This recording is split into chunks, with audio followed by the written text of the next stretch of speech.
July 25th, 1909.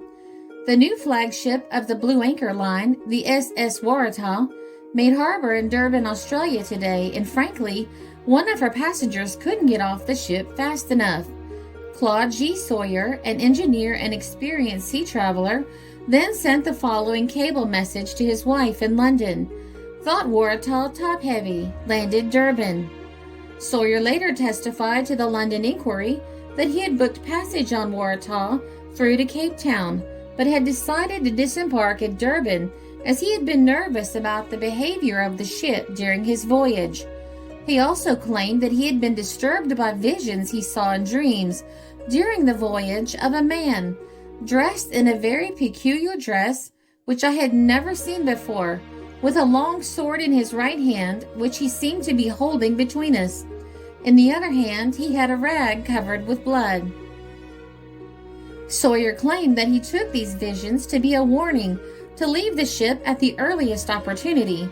In any event, his decision to leave Waratah at Durban saved his life. The ship left Durban at approximately 8:15 p.m. on July 26th with 211 passengers and crew and vanished into history. The SS Waratah was launched on September 12, 1908.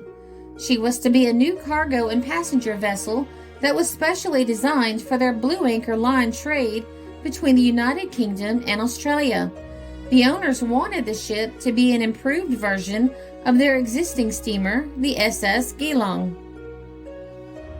As built, the Waratah was 465 feet long and 59 feet 4 inches abeam, with a mean draft of 30 feet 4 1/2 inches. She was assessed at 9,339 gross tonnage and had a dead weight of approximately 10,000.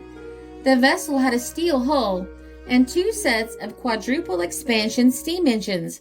Waratah had a cellular double bottom built along her entire length, and the hull was divided into 8 watertight compartments, which it was claimed rendered her practically immune from any danger of sinking. She was named after the emblem flower of New South Wales, which, if you're superstitious, had already had 4 ships carrying that name lost at sea. The Blue Anchor Line Waratah would be the 5th.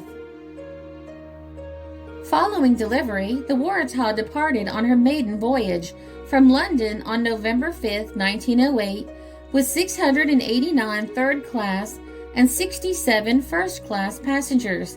She was under the command of Captain Joshua Edward Ilbery, a veteran of the Blue Anchor Line, with 30 years of experience and a previous master of the SS Geelong.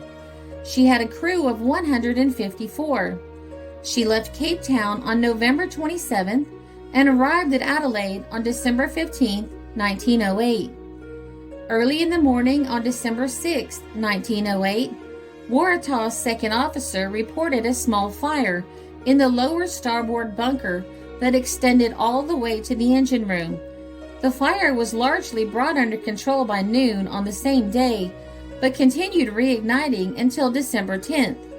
The fire was apparently caused by the heat emitted by several reducing and steam valves located on the starboard side of the engine room.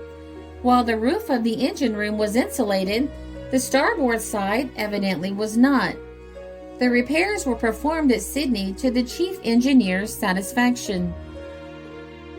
From Adelaide, Waratah proceeded to Melbourne and Sydney and sailed back for London on January 9, 1909.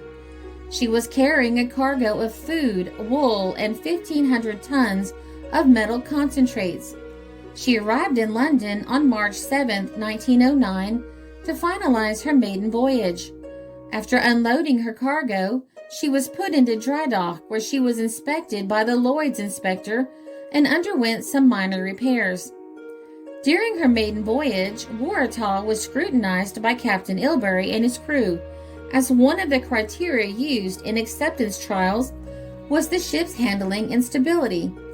Ilbery was not completely satisfied and, considering he was previously in charge of the Geelong, presumably reported to the owners that the ship did not have the same stability as his old vessel.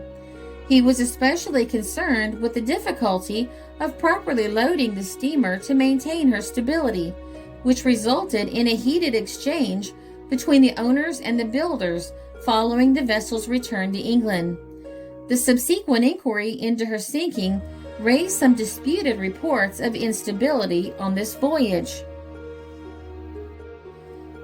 On April 27, 1909, Waratah set out on her second trip to Australia, carrying 22 cabin and 193 steerage passengers, in addition to a large cargo of general merchandise, and had a crew of 119. The outward trip was largely uneventful, and the steamer arrived at Adelaide on June 6th after leaving Cape Town on May 18th.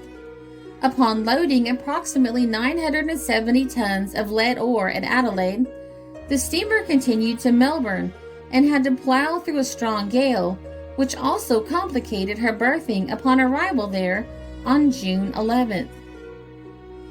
She continued on to Sydney, where she loaded her cargo for the return voyage, consisting, among other things, of flour, wool, dairy, frozen meat, and 7,800 bars of bullion, and departed on June 26th. She stopped to complete her loading at Melbourne and Adelaide, and set out from Adelaide on July 7th, bound for Durban and Cape Town, and then continuing to Europe. She had on board almost 100 passengers. Waratah reached Durban on the morning of July 25th, which is when Claude G. Sawyer, mentioned earlier, left the ship. The ship left Durban at approximately 8:15 p.m. on July 26th with 211 passengers and crew. The last confirmed sighting of the Waratah occurred at around 4 a.m. on July 27th. Waratah was spotted astern on the starboard side by the Clan Line steamer Clan McIntyre. As the Waratah was the faster ship, she drew level with Clan McIntyre by about 6 a.m., at which point both vessels communicated by signal lamp and exchanged customary information about the name and destination of their respective ships. Waratah, going approximately 13 knots, then overtook Clan McIntyre. She remained in sight of Clan McIntyre, gradually steaming away until she disappeared over the horizon by about 9:30 a.m. Later that day, the weather deteriorated quickly, with increasing wind and rough seas, developing into a cyclone by July 28th. The captain of Clan McIntyre said it was the worst weather he had experienced at sea in his 13 years as a seaman, with winds of exceptional strength causing tremendous swells. There were several further unconfirmed sightings. At around 5:30 p.m. on the 27th, a ship called the Harlow saw the smoke of a steamer on the horizon. There was so much smoke that her captain wondered if the steamer was on fire. When darkness fell, the crew of the Harlow could see the steamer's running lights approaching, but still 10 to 12 miles behind them. Suddenly, there were two bright flashes from the direction of the steamer, and the lights vanished. The captain thought they were caused by explosions, but the mate of the Harlow, who had also seen them, thought the flashes were brush fires on the shore. The captain agreed and did not even enter the events in the log. Only when he learned of the disappearance of the Waratah did he think the event significant. The Harlow was around 180 miles from Durban when the sighting took place. That same evening, at around 9:30 p.m., the Union Castle liner Guelph headed north to Durban from the Cape of Good Hope, passed a ship and exchanged lamp signals, but because of the bad weather and poor visibility, they were only able to identify the last three letters of her name as T-A-H. Another possible sighting, which was not disclosed to the London inquiry at the time, was by Edward Joe Conker, a Cape-mounted rifleman who on July 28th was posted to carry out military exercises on the banks of the mouth of the Zora River, along with signaller H. Adshead. He recorded in his diary that he and Adshead had observed through a telescope a steamship which matched the description of the Waratah that appeared to be struggling slowly against heavy seas in a southwesterly direction.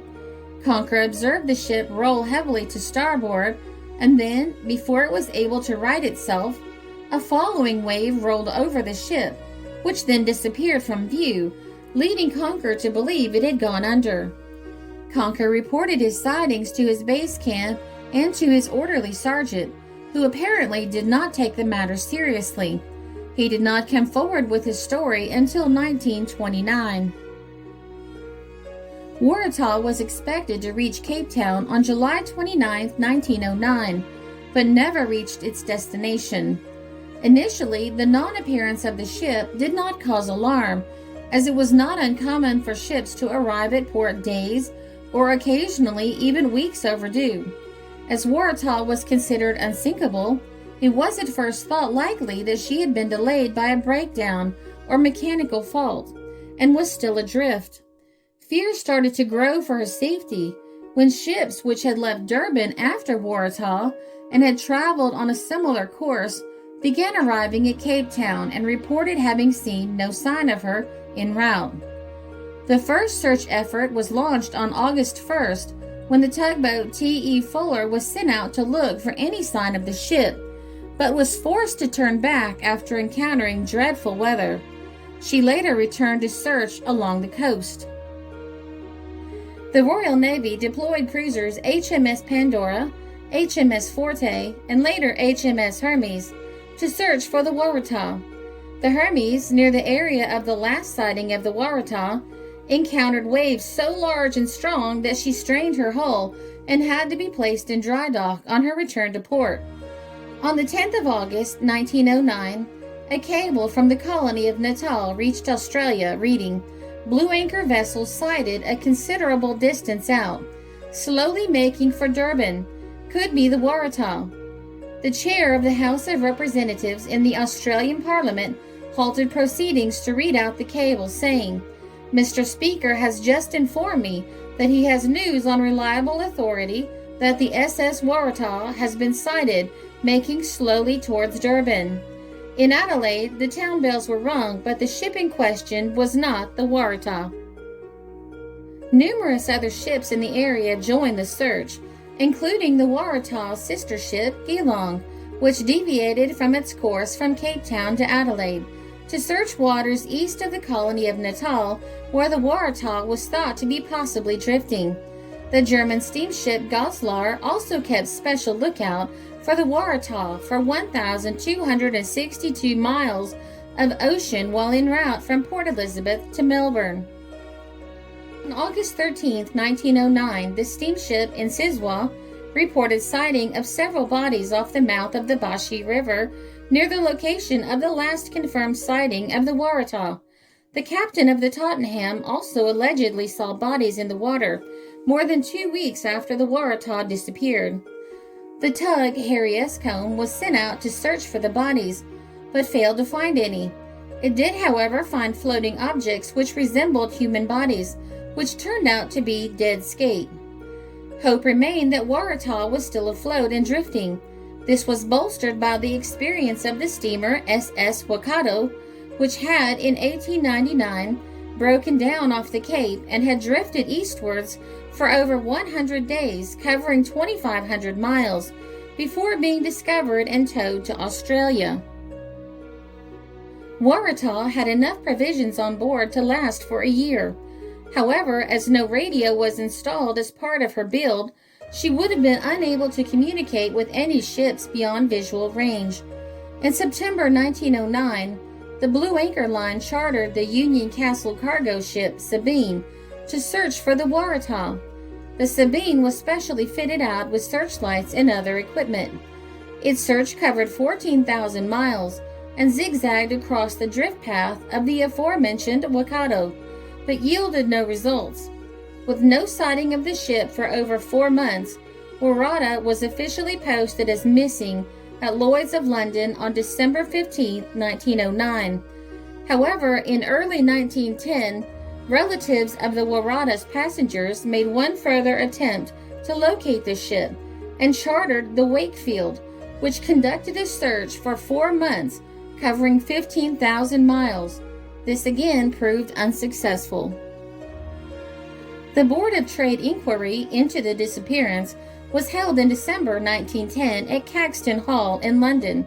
It quickly came to focus on the supposed instability of the Waratah. Evidence was greatly hampered by the lack of any survivors from the ship's final voyage, other than the small number, including Claude Sawyer, who had disembarked in Durban. Most evidence came from passengers and crew from the Waratah's maiden voyage, her builders, and those who had handled her in port. The expert witnesses all agreed that the Waratah was designed and built properly and sailed in good condition. She had passed numerous inspections, including those by her builders, her owners, the Board of Trade, and 2 by Lloyd's of London, who gave her their top rating in addition to the 2 valuations and inspections Lloyd's had made of the completed Waratah. However, many witnesses who had traveled on the ship testified that the Waratah felt unstable, frequently listed to one side even in calm conditions, rolled excessively, and was very slow to come upright after leaning into a swell, and had a tendency for her bow to dip into oncoming waves rather than ride over them. One passenger on her maiden voyage said that when in the Southern Ocean, she developed a list to starboard to such an extent that water would not run out of the baths, and she held this list for several hours before rolling upright and then settling down to a similar list on the other side. This passenger, physicist Professor William Bragg, concluded that the ship's metacenter was just below her center of gravity. When slowly rolled over towards one side, she reached a point of equilibrium and would stay leaning over until a shift in the sea or wind pushed her upright. Other passengers and crew members commented on her lack of stability, and those responsible for handling the ship in port said she was so unstable when unladen that she could not be moved without ballast. But for every witness of this opinion, another could be found who said the opposite. Both former passengers and crew members, ranking from stokers to a deck officer, said the Waratah was perfectly stable, with a comfortable, easy roll. Many said they felt she was especially stable. The ship's builders produced calculations to prove that even with a load of coal on her deck that several witnesses claimed she was carrying when she left Durban, she was not top-heavy. The inquiry was unable to make any conclusions from this mixed and contradictory evidence. It did not blame the Blue Anchor Line, but did make several negative comments in regard to the company's practices in determining the performance and seaworthiness of its new ships, due to the lack of correspondence between Captain Ilbery and the owners on the subject. It is certainly true that many passenger ships of the period were made slightly top-heavy. This produced a long, comfortable, but unstable roll, which many passengers preferred to a short, jarring, but stable roll. Many transatlantic liners were designed this way, and after a few voyages, those operating them learned how to load, ballast, and handle them correctly, and the ships completed decades of trouble-free service. It may have been the Waratah's misfortune to encounter an unusually heavy storm or freak wave on only her second voyage, before she could be trimmed correctly. This slightly top-heavy design could also account for the strongly opposed opinions of witnesses about whether or not the ship felt stable. An inexperienced or uninformed person on the ship might conclude that the long, slow, soft roll of the ship felt comfortable and safe, while someone with more seagoing experience or a knowledge of ship design would have felt that the same motion was unstable. In regards to the witnesses claiming the Waratah's instability in port when unladen, this may have been true. However, virtually all ocean-going ships need to be ballasted to some extent when moved unladen, so the Waratah was certainly not unique in this respect.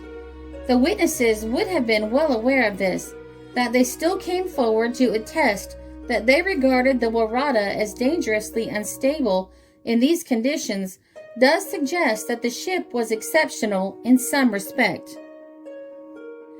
The inquiry concluded that the three ships reporting potential sightings of the Waratah on the evening of July 26th could not all have seen her, given the distance between them and the time of the sightings, unless the Waratah had reached the Bashi River and exchanged signals with the Clan McIntyre, but then turned around and headed back to Durban to be sighted by the Harlow. There were several theories put forward to explain the disappearance. The two most likely are as follows. A rogue wave.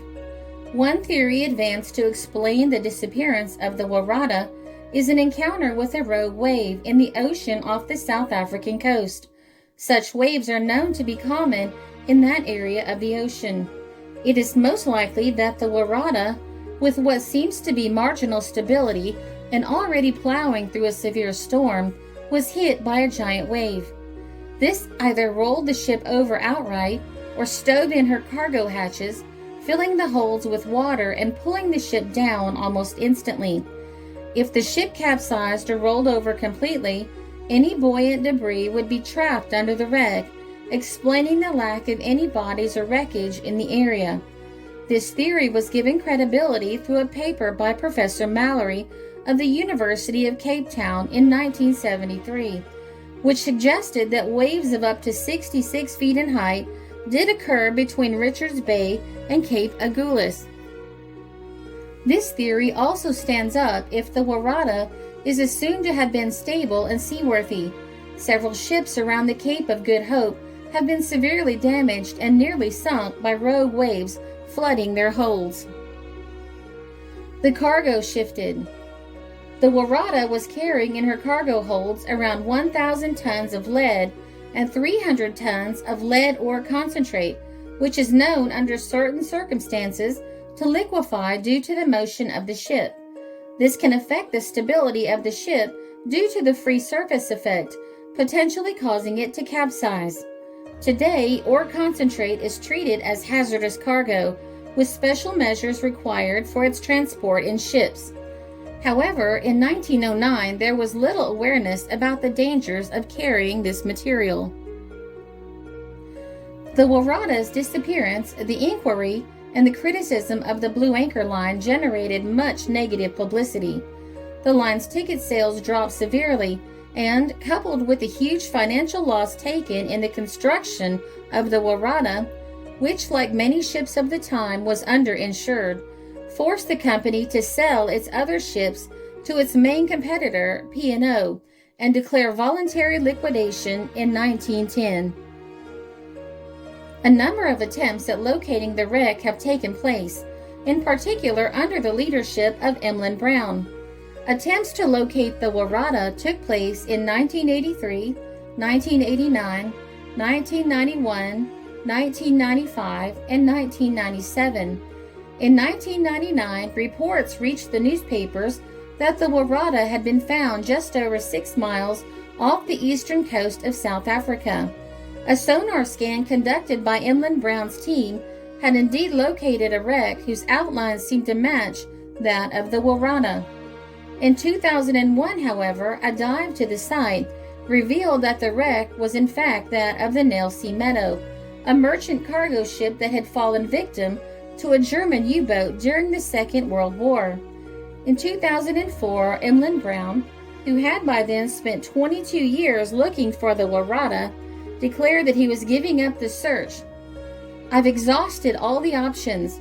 I now have no idea where to look," he said.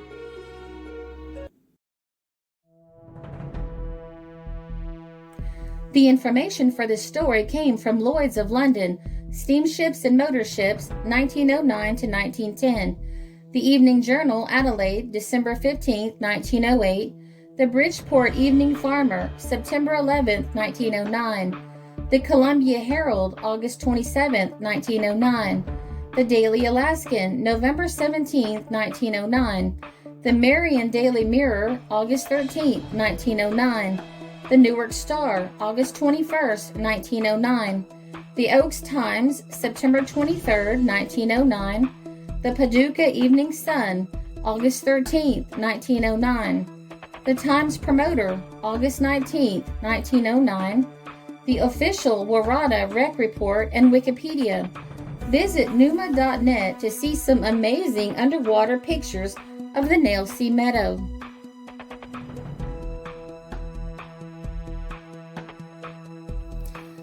This is a Country Road production because history is fascinating.